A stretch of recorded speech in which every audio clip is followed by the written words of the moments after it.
সাইজি বলছে আপনার কোরআনে যে এখানে যে অন্ধ সে পরকালও অন্ধ। কোরআনে কোন পাড়ায় বলছে, কত নম্বর আয়াতে বলছে, একটু আমাদের একটু বুঝিয়ে বলুন।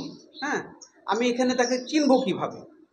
এখানে যে অন্ধ সে পরকালও অন্ধ, তাহলে আমাকে এখানেই পেতে হবে, আমার আল্লাহ রাসূলকে এখানেই পেতে হবে। তাহলে আমি কিভাবে পাবো? আমাকে পাওয়ার একটু উপদেশ কিছু আমাকে কথা বলুন। হ্যাঁ, আমার মনের বাসনা আমি জানবো, আমাকে কিছু বুঝতে হবে, আমাকে জানতে হবে। বলুন সাহেব। কথা হচ্ছে যে আল্লাহকে পেতে হলে আগে নিজকে চিনতে হবে। নিজকে না চেনা পর্যন্ত আল্লাহকে কেউ চিনতে পারবে না। তাহলে কোরআনে কারিমের ভিতরে বললেন, সূরা বানী ইসরাইলের ভিতরে আয়াত নাম্বার হচ্ছে 72।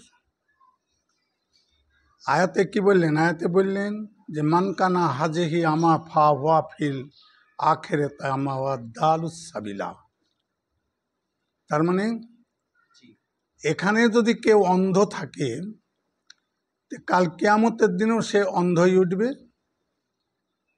আল্লাহর সঙ্গে তার কোনো পরিচয় হবে না বা পরিচয় থাকবে না।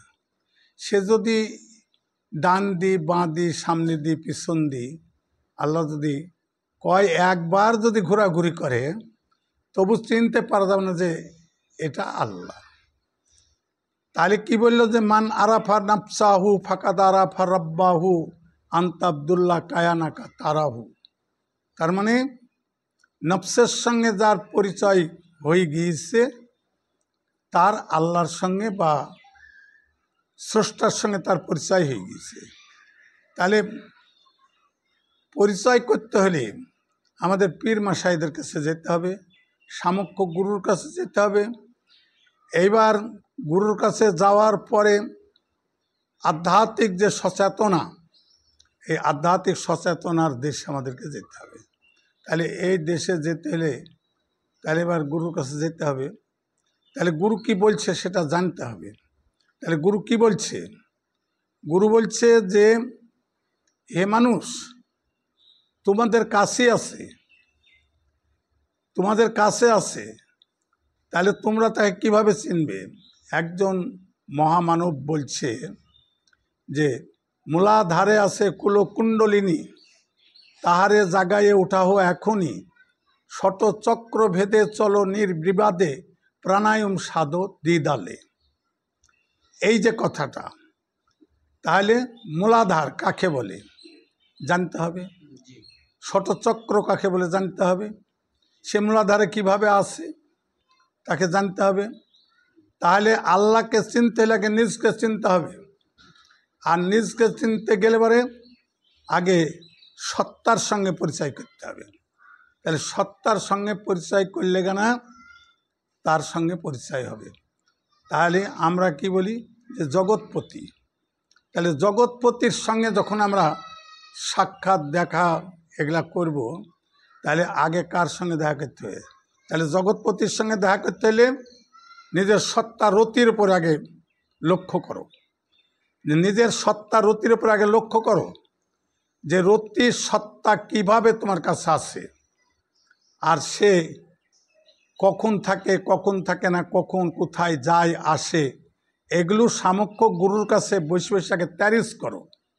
ট্যারিস করার পরে সামক্য গুরু যেটা বলবে সেটা যদি মেনে চলতে পারো, তাহলে পরে এইখানে তোমার সঙ্গে তার সাক্ষাৎ হবে, এইখানে সাক্ষাৎ হবে। তাই লালন ফকির একটা কথা বলেছে যে যে মুর্শিদ সে রাসূল, ইহাতে নাই কোনো ভুল, খুদাও সে হয়।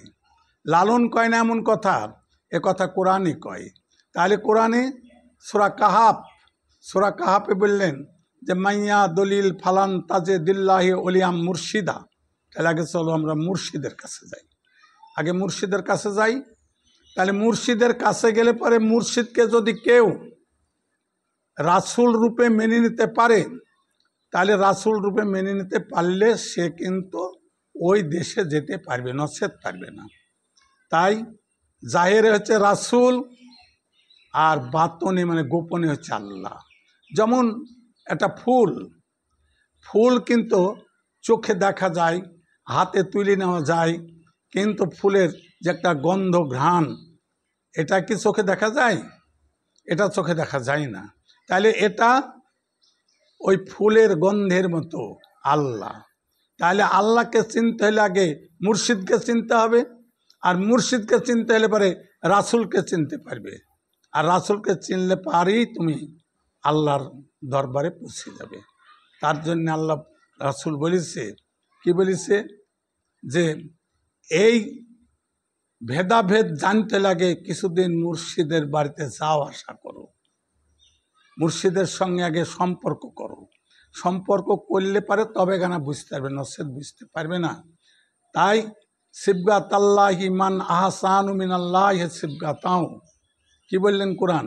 কোরআন বললেন যে আল্লাহর রঙে রঞ্জিত হও, আল্লাহর রূপে রূপান্তরিত হও, আল্লাহর গুণের গুণান্বিত হও।